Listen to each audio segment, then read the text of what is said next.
os números do desemprego, Denise Campos de Toledo. Foi divulgada a PNAD do IBGE referente ao trimestre encerrado em abril e a taxa de desocupação ficou em 12,5%. O IBGE está fazendo a comparação muito em relação ao trimestre encerrado em janeiro, então é um trimestre contra o outro.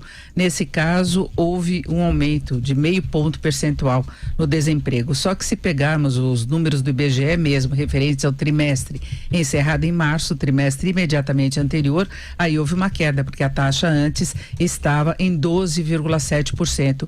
E isso mostra o impacto daqueles dados do CAGED que saíram em abril, a geração aí de 129 mil, mais de 129 mil vagas com carteira assinada.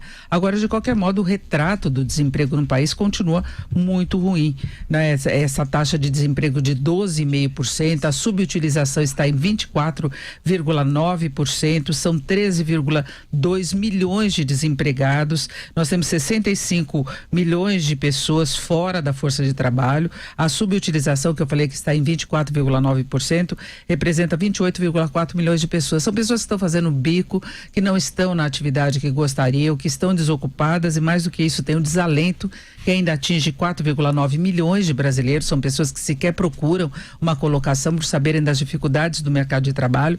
Então ainda é um quadro muito ruim. Quando a gente pensa em retomada da atividade econômica, é difícil você impulsionar a atividade via consumo com esse nível de desempregados, 13,2 milhões, fora a subutilização, fora o desalento. Então é um quadro ainda bastante preocupante, está melhor do que um ano atrás, está melhor do que o trimestre imediatamente anterior, mas uma recuperação muito lenta. O que a gente pode fazer de balanço é que parou de piorar.